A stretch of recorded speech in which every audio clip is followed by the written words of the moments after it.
Alors on va aborder un sujet qu'on n'a jamais abordé, qui est: est-ce qu'il existe dans la Torah, ou plutôt est-ce que l'approche intellectuelle d'essayer de prouver l'existence de Dieu existe dans le Talmud, dans la Gemara ou dans la Kabbalah? Alors sachez que non.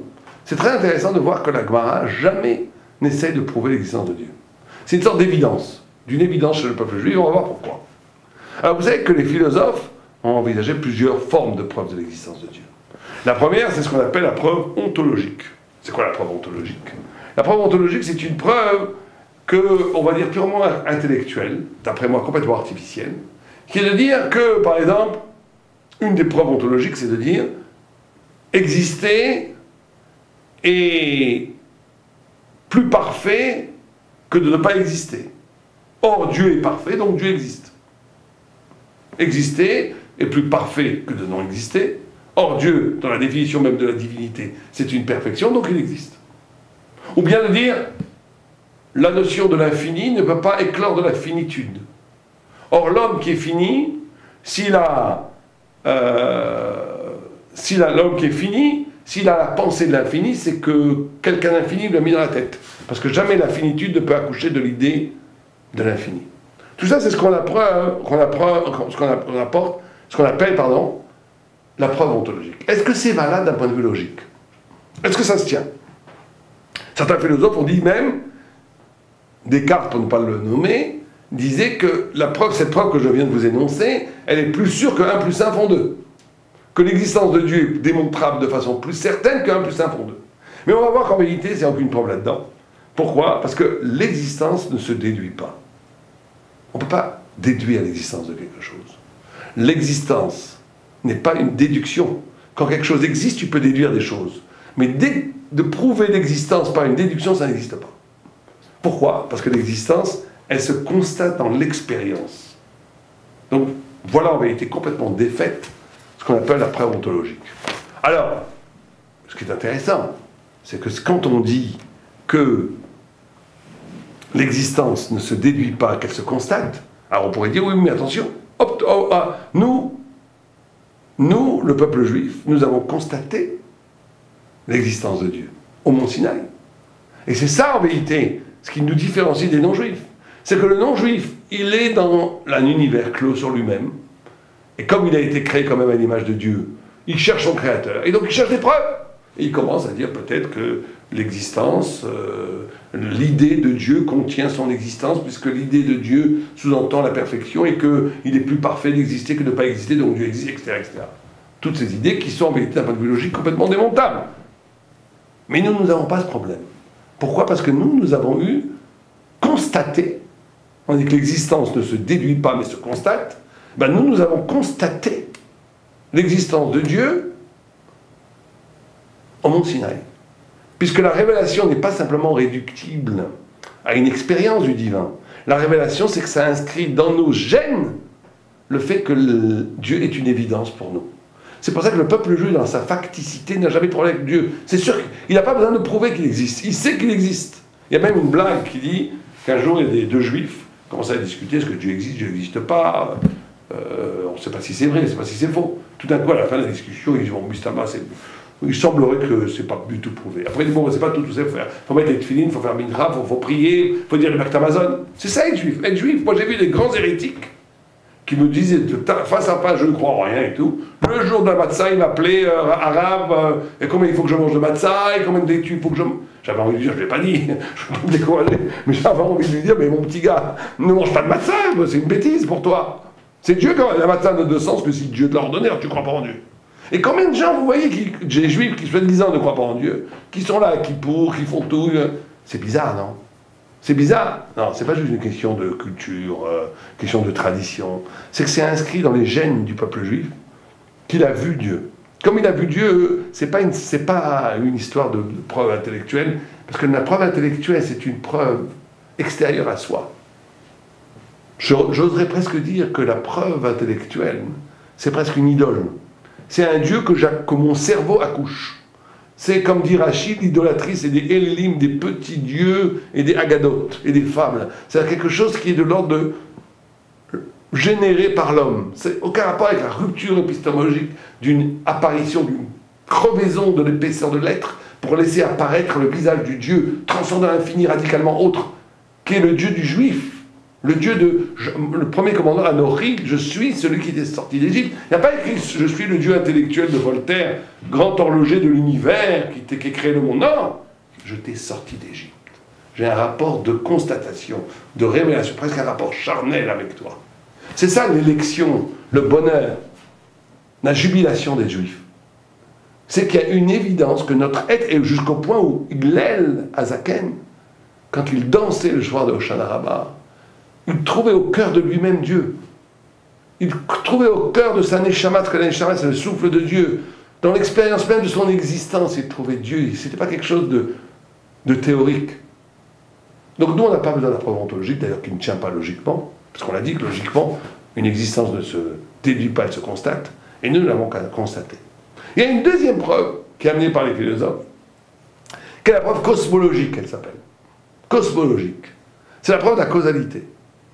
La causalité, ça veut dire que de dire, on voit que chaque chose a une cause.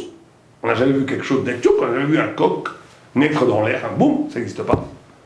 Même aujourd'hui, les maladies, les moisissures, on voit que c'est des petites bactéries ou des microbes. Le rien n'enfante rien. Le rien n'enfante rien par définition. Donc si le monde existe, c'est qu'il y a une cause. Or, cette cause a une cause, une cause, une cause. Or, il ne peut pas y avoir une cause à l'infini. Ça ne veut rien dire. Donc il y a une première cause qui est absolue et qui est la cause de tout. C'est Dieu. Voilà, ça c'est la preuve cosmologique. Alors on pourrait presque dire que cette preuve cosmologique de la causalité, on la retrouve par Abraham Avinu. Quand Abraham voit le soleil, il croit qu'au début, quand il était encore idolâtre, il dit c'est Dieu. Après il voit que le soleil se couche, il dit non, c'est pas possible, ça disparaît. Donc il dit c'est la lune, après que la lune se couche, il dit c'est pas possible. Donc il dit il y a quelque chose avant tout qui a créé tout ça. Après on a vu, le Midrash nous dit qu'Abraham a accédé à Dieu par la preuve cosmologique. Mais on va voir que c'est pas si simple, parce que cette preuve cosmologique, d'abord aussi on peut la démonter d'un point de vue logique. Comment?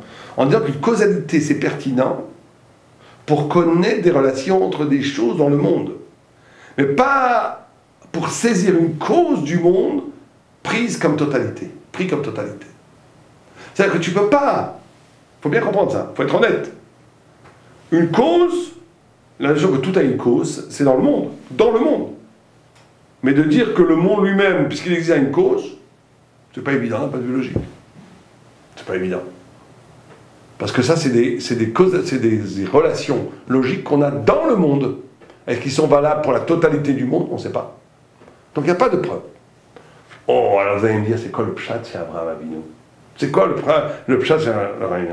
C'est que, justement, il a oui trouvé une causalité, mais une causalité qui n'est pas de la nature de la causalité dans le monde.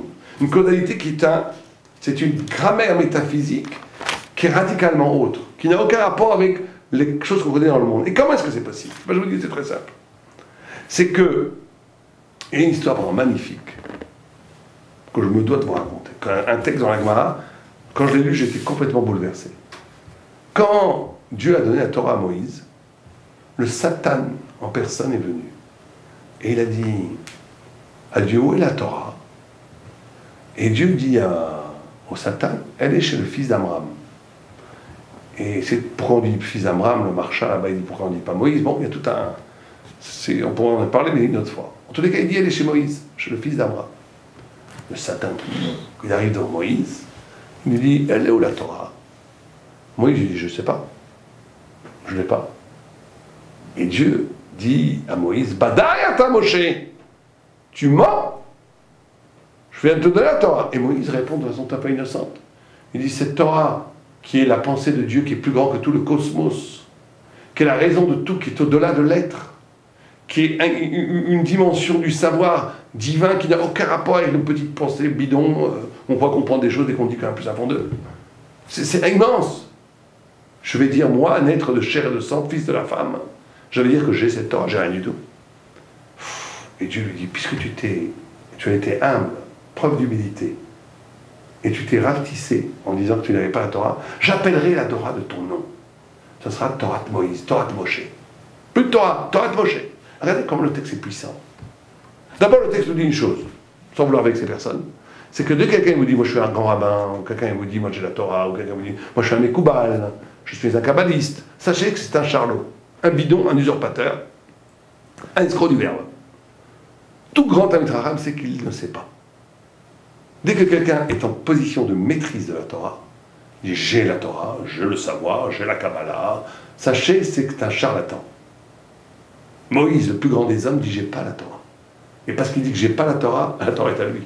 Parce que quand tu comprends que la Torah est immense, qu'elle te dépasse, alors tu as compris l'infinité de la Torah. Donc tu peux avoir cette Torah peut-être un peu.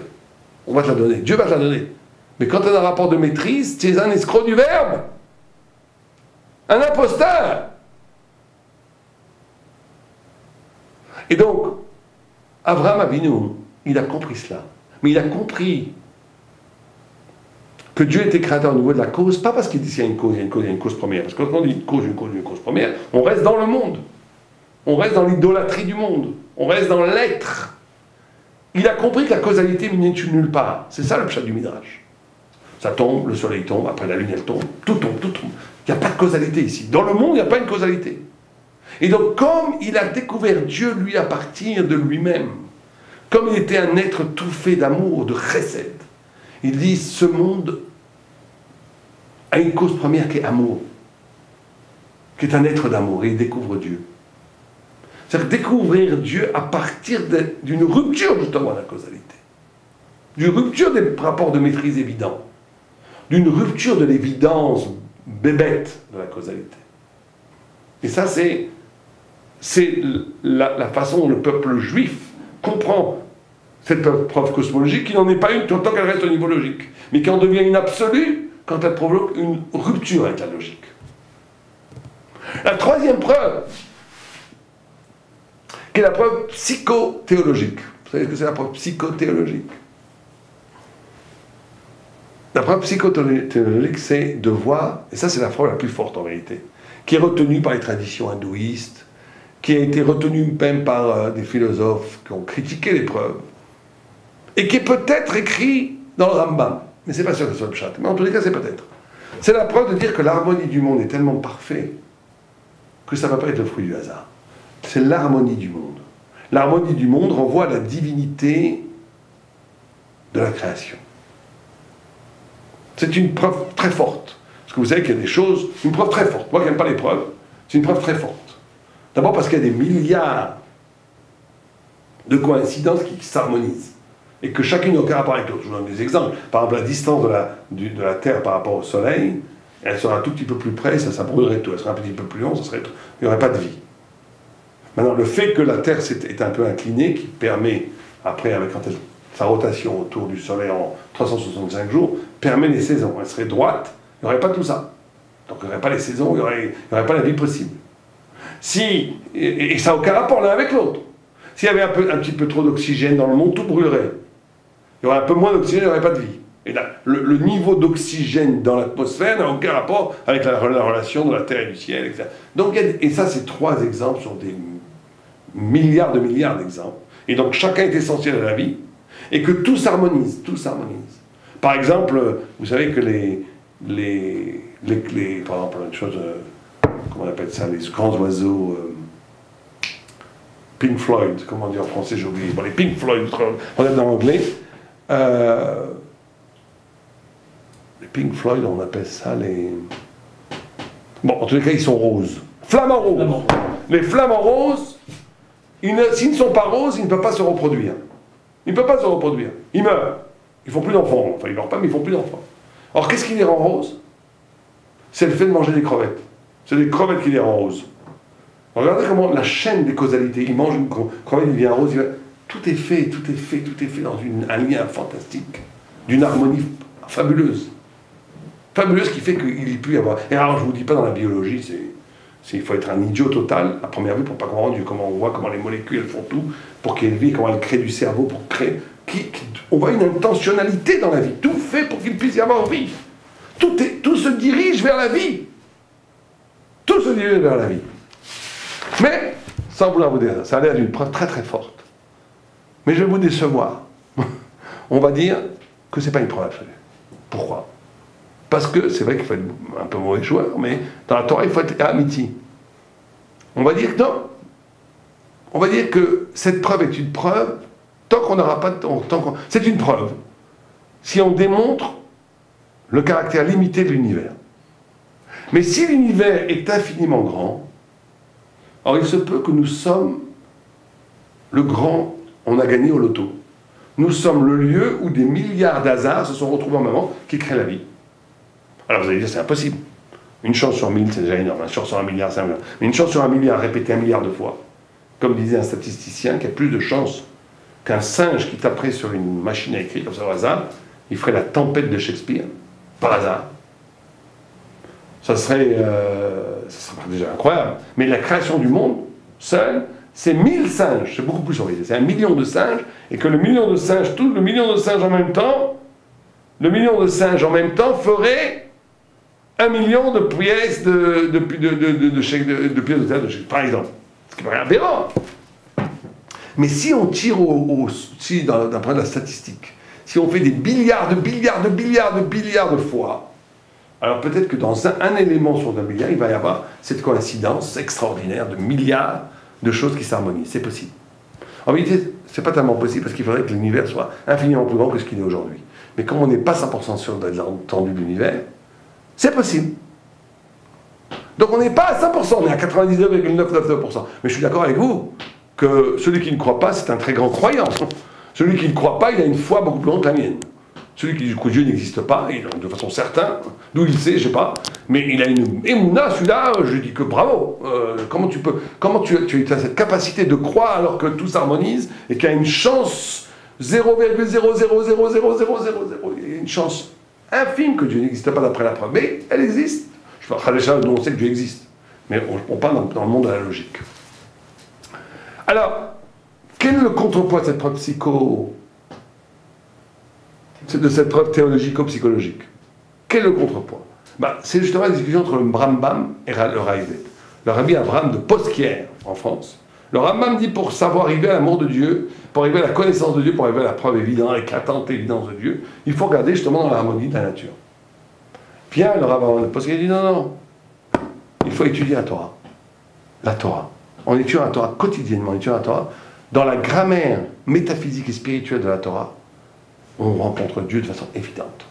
C'est celui qui étudie la Torah et qui voit l'intelligence céleste et l'extraordinaire perspective divine, quand on parle de vaches, quand on parle de taureaux et des taureaux, quand on vient de faire des trous, qu'on a des histoires de fous et qu'on voit toute l'intelligence qu'il y a. Moi, nous, on a un collège, on étudie dans ce collège depuis 3 ans, presque 3 ans, 2 ans, ça fait bientôt 3 ans. Le lait, la viande, comment on sale un bout de viande pour vendre cachère. Et on n'a même pas fait 1 millième. Et on y oude, et c'est tous des génies dans mon collège, c'est tous des gens incroyables, qui sont des meilleurs yeshivot du monde, c'est des lions de la Torah. Et pourtant, 8 heures par jour, on étudie comme des fous. Et pourtant, on a à peine découvert l'intelligence de qu'est-ce que c'est l'interdit de mélanger du lait et de la viande, et de saler une viande pour sortir le sang. Les gens me disent, mais ça va pas la tête. Vous avez que ça à faire, on a parlé de ça. Et une intelligence divine. Et ça peut pas être humain. Ça peut pas être humain. C'est pas possible qu'il y ait autant d'intelligence, autant de profondeur abyssale, autant de concepts lumineux qui sortent à partir d'une réflexion sur comment on sale un bout de viande. C'est divin. C'est la révélation qui vient. La révélation étant divine, elle fait que n'importe quel sujet abordé devient divin. Mais si c'était humain, c'est impossible. Et on voit la passion que ça suscite. Et ça leur avait dit. Il dit que la preuve, l'excès poétique, prophétique du verbe talmudique et kabbalistique permet d'accéder à une évidence de Dieu. Et c'est ça comment le juif arrive à l'évidence. En vivant sa Torah, en vivant ce qu'il est vraiment lui-même, il arrive à une fréquentation du divin qui devient une sorte de grammaire métaphysique et divine qui, dans les textes qu'il étudie, qui rend les choses de façon tellement éclatante, tellement évidente, qu'il n'y a plus de questions. Pas parce qu'on s'endort dans une certitude fanatique de la divinité, au contraire. C'est une évidence, presque un gai savoir, qui fait presque sourire les pauvres qui continuent à vivre dans l'abrutissement, dans l'ivresse quotidienne des fêtes. Quand on voit la vie de quelqu'un qui est sans la Torah, et la vie de quelqu'un dans la Torah, mais j'ai envie de dire, c'est la même différence que l'homme des cavernes et le grand art. Une vie sans Torah, c'est une vie réduite au biologique. Même l'art est biologique. Alors que la Torah, elle introduit dans le visage humain, dans l'existence humaine, la dimension de l'infini divin, qui rend évident la présence de Dieu dans l'existence. En réalité, je finirai avec ça. C'est celui qui cherche des preuves. Non, on n'a pas besoin de preuves, on sait. Nous, on ne croit pas, on sait. On a vu. C'est la différence entre nous et les chrétiens qui ont la foi. Nous, on n'a pas besoin de tout ça, c'est des bêtises. On sait. Mais ceux qui ont besoin de savoir, ont besoin de se prouver eux-mêmes, qui ont oublié qu'ils savent, il y a une preuve qui est extraordinaire. Et là, la seule preuve que j'accepterai comme preuve, c'est le fait que la pérennité du peuple juif. Le fait que le peuple juif existe toujours.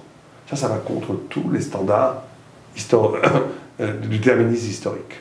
D'ailleurs, c'est ce qu'a ébloui des gens comme Tolstoï, comme Jean-Paul Sartre et comme d'autres, les goïms, qui ont vu dans le fait que le juif survive. Alors des milliers d'autres peuples, dans les mêmes conditions, et dans des conditions bien plus favorables, ont été enfuis par l'histoire. Le fait que le peuple juif existe toujours, c'est la preuve que Dieu est avec nous, avec le peuple d'Israël. Si on veut une preuve, on va dire entre guillemets cachère, ce serait celle-là.